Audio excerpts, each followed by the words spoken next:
So hello, good morning. Sorry, I know that I'm the last one, so bear with me. I will be very quick, also because TravelWise will be presented tomorrow in detail, especially focusing on one of our scenarios, that is this scenario here in Athens. So I will give you just a brief overview of the project. So the project started in October 2024. It will last 3 years, so we're like more or less halfway. I work in Deep Blue and we are coordinating the project, but the project is a very large industrial project. It's the first one funded by 2 JUs, so it's co-funded by CESAR and Europe's Rail. We have 37 partners that come from both worlds. I see some of the partners here also in this room. We have many airports.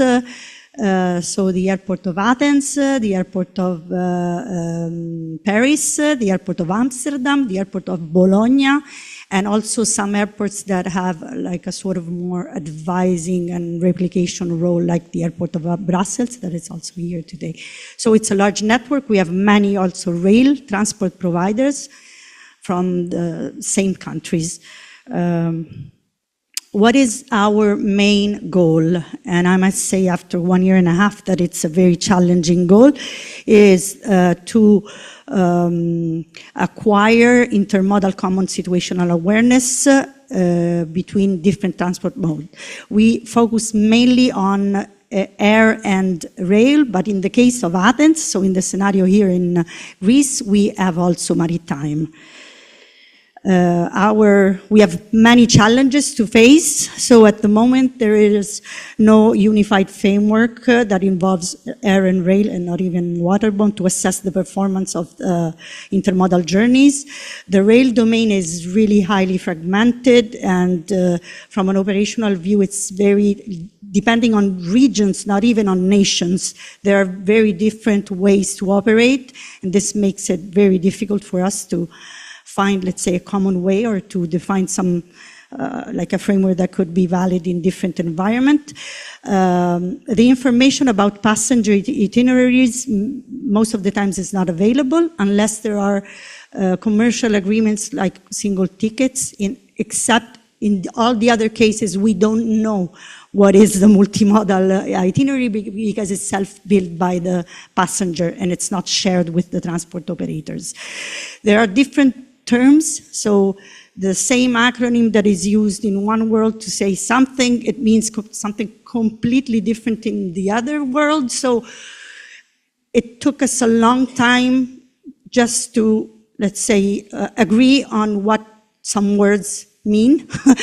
And we now have a glossary of terms that it's also available. So for any of you that is involved in multimodal projects, if you need it, we can make it available for everybody.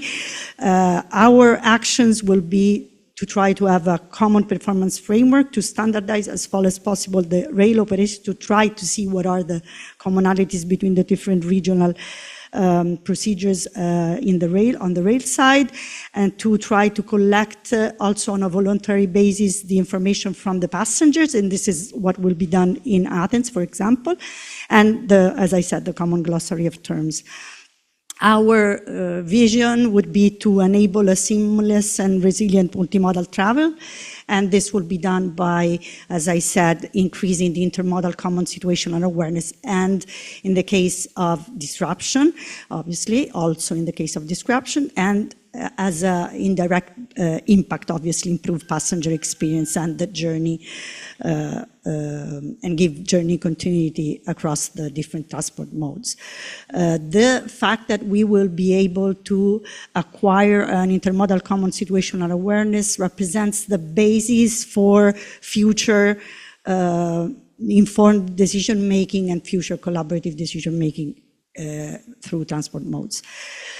So this is our approach. To just in a nutshell, we are putting together a top-down and a bottom-up approach. So obviously on one side we take the results of previous projects, we consider the EU regulation, the master plans from the 2 JUs that are involved, but on the other side we also apply user-centered design. This also comes from our personal view because Deep Blue is a human factor company, so we always apply a human-centered approach, and by mixing these two together, then we will hopefully reach our objectives.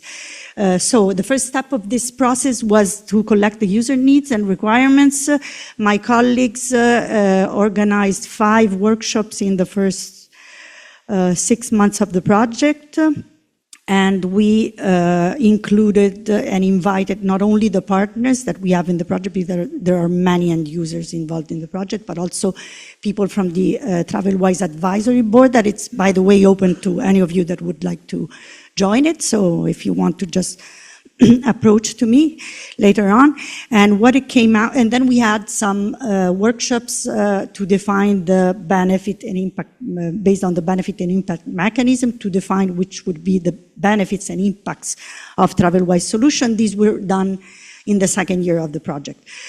Needs and expectations, just a few to give you an idea. A multimodal integration, so TravelWise is expected to develop something that is interoperable and GDPR compliant. That, as I said, it's a very big challenge. It is also expected to provide early alert on disruptions, so disruptions in intermodal journeys, so disruptions that come from another transport mode, to inform the subsequent transport mode of this disruption.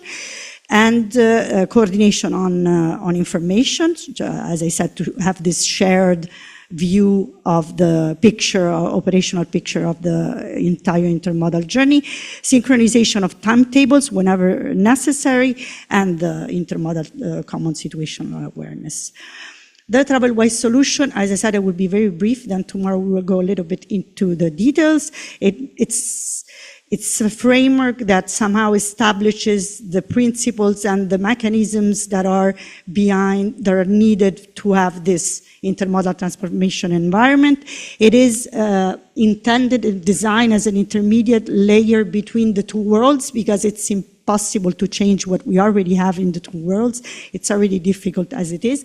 So we're trying to create this intermediate layer that somehow sets the rules and also the formats on how to share which data needs to be shared, in which moment and how, in which format, in a way that it's understandable by the 2 sides. And in the case of Athens, it's even more challenging because we have 3 sides. We have also maritime. It is made of 2 components, mainly. The first one is the intermodal data governance and sharing rules. So it establishes, as I said, the rules, the roles and the procedures to collect and share data. This is usually represented by the data space. And then we have the intermodal information management, that is the one that harmonizes the data that are shared and defined somehow, gives alerts in the case of disruption and allows for informed decision making. These are the 3 scenarios that I mentioned before, in which we will validate the solution.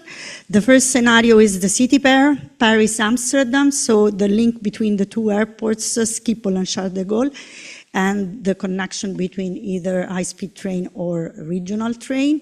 The second scenario is the one that we will dive into the details tomorrow. It's the Athens International Hub, so the airport of Athens connected to the port of Piraeus through the regional train managed by Hellenic Train. And then the third one is the regional airport, so Bologna Airport, connected through a monorail to the Bologna Central Station and then to high-speed train. This is our vision. So if we will manage to somehow highlight those passengers that could be, in case of a disruption, problematic, that would be, I think, our biggest success. As I said, it's challenging, so wish us luck. And see you tomorrow. Thank you.